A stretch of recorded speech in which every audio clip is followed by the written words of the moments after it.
Chaque personne va être surveillée, je suppose. Écoutez, l'année 1, là, on va mettre ça en place, puis on n'est pas dans le fin détail là d'aller demander, tu sais, même principe que si vous prenez une réservation sur le bateau, ou vous prenez, je sais pas moi, une passe à la ronde familiale. Ah non, on parle de service, là. On parle pas de la même chose que de rentrer chez soi. Vous imaginez à Montréal qu'on exigerait que quelqu'un prouve qu'il est Montréalais pour traverser le pont?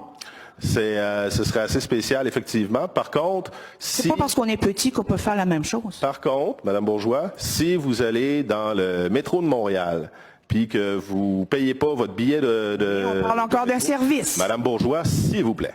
Service qui mettent le pied sur un territoire, c'est deux.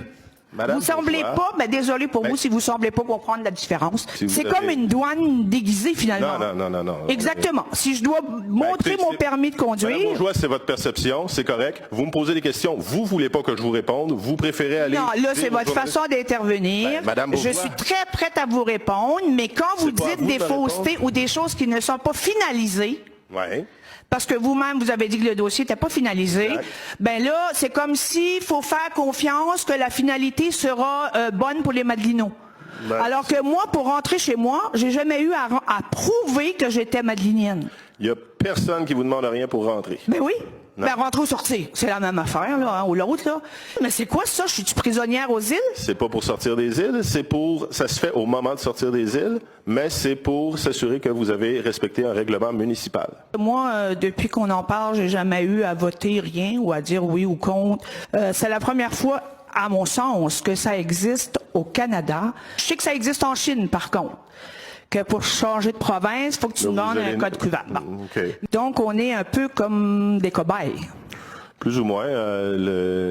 L'application d'une réglementation municipale avec obligation de s'identifier, la possibilité de recevoir un avis d'infraction opposable en cour municipale, c'est au contraire très commun. Non. On veut pas contraindre, on n'est pas dans le mode contrainte absolue, là. L'année 1, c'est une année de rodage. On met en place, on se fie en grande partie sur la bonne foi des gens parce que veut pas, je vous ramène à l'objectif premier de cette initiative-là par le conseil municipal, c'est d'améliorer et de bonifier nos infrastructures écotouristiques. J'ai un problème à demander un papier pour rentrer chez moi. C'est beau, Madame Bourgeois, c'est noté. Je vous remercie. J'espère que dans votre marketing, qu'il y aura ça, parce que ça serait le fun que la population des îles soit bien avisée qu'elle devra présenter une preuve pour sortir des îles. Il y a une perte de liberté en quelque part.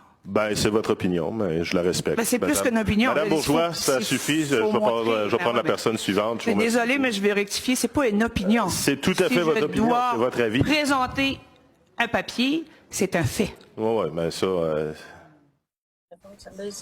Richard, qu'est-ce que tu as le goût de dire quand tu viens de voir Mme Bourgeois se payer la tête du maire comme ça, parce que c'est carrément payer sa tête? Parce qu'on va le dire, Richard, dans les faits, là, les îles de la Madeleine, ça devient une prison à ciel ouvert si ça passe. Là. C'est Alcatraz, comme je le mentionnais, c'est une île en plus. Mais Mme Bourgeois, prochaine mairesse des îles, j'espère, parce qu'elle a du bagou. Quand elle dit présenter un papier pour rentrer chez soi, c'est simple, mais c'est efficace parce que c'est vraiment ça. Alors, t'as beau redorer le tout avec, comment est-ce qu'ils appellent ça, la passe archipel, que moi j'appelle le passeport archipel, parce qu'il veut pelleter, en fait, le fardeau sur les touristes. Donc, on voit qu'il y a un agenda caché derrière ça, alors qu'elle arrive avec un langage simple, mais efficace. Ouais. Et on voit aussi la nervosité du maire, parce qu'il faut comprendre qu'il n'est pas très à l'aise avec ce projet-là. Quand on disait tout à l'heure, Maître Lafrance disait qu'il est supporté, etc., on le sent très bien.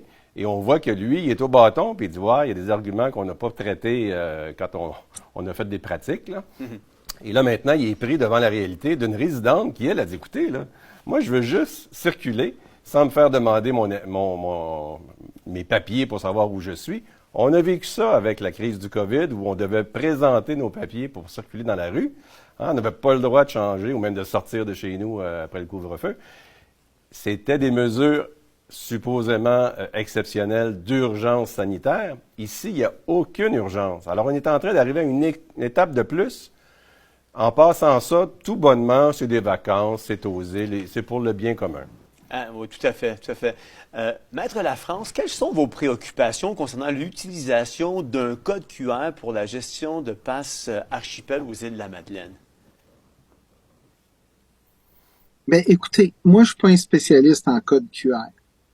La seule chose que je peux vous dire, c'est que j'ai vu, comme tout le monde, des reportages de la télévision française en Chine Ouais. sur l'utilisation de celui-ci, puis sur les possibilités de celui-ci, et on ne sait pas exactement quel code QR la municipalité va occuper. Mais en fait, pour revenir sur ce que Richard disait, puis sur le fait que Madame a su bien cerner le maire, c'est qu'elle a réussi à lui faire dire deux choses importantes. C'est un système à la chinoise, il l'a admis. Et deuxièmement, il a admis que les citoyens des îles étaient des cobayes, plus ou moins.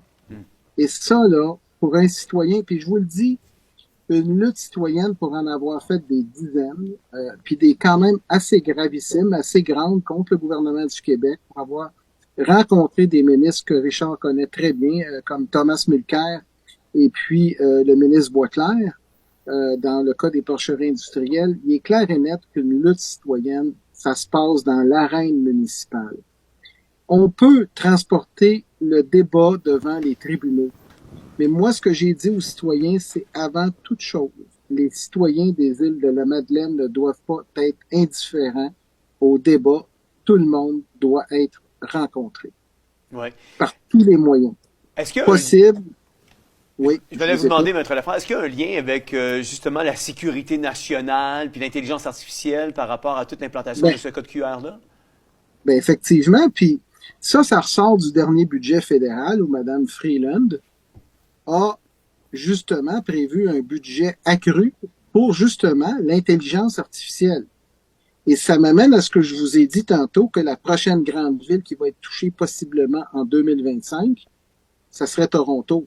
Selon les informations que je détiens. Je peux pas vous dire d'où ça vient, mais je peux vous dire très certainement que je vais peut-être avoir des questionnements après cette entrevue-là avec vous autres.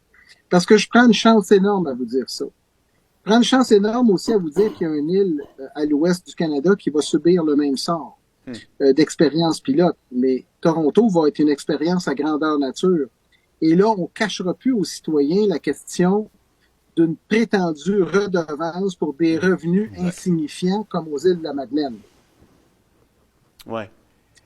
C'est ça qui est... Puis ça le dit clairement dans l'offre d'emploi. Je pense que, je sais pas si vous l'avez lu, je pense que oui, je vous l'avais partagé, mais dans l'offre d'emploi, c'est dit très clairement que c'est une expérience grandeur nature. Puis, en quelque part, on dit que c'est une expérience.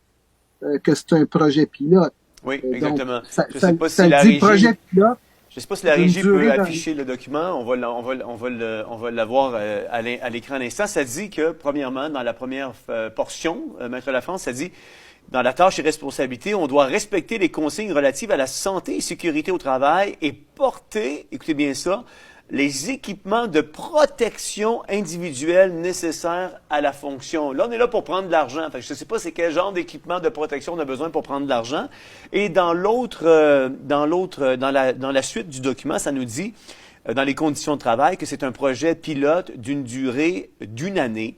Puis ces emplois pourront éventuellement être transférés sous une autre organisation autre que celle de la municipalité des îles de la Madeleine.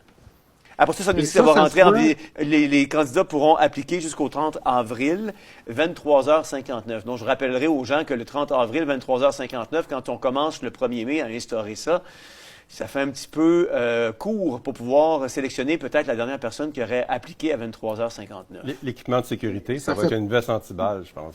Oui, c'est ça.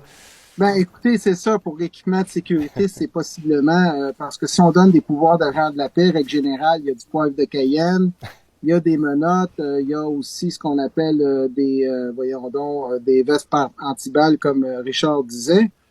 Donc, c'est assez surprenant de lire une offre d'emploi d'une telle rigueur, là, parce que en quelque part, moi, je suis surpris moi-même quand je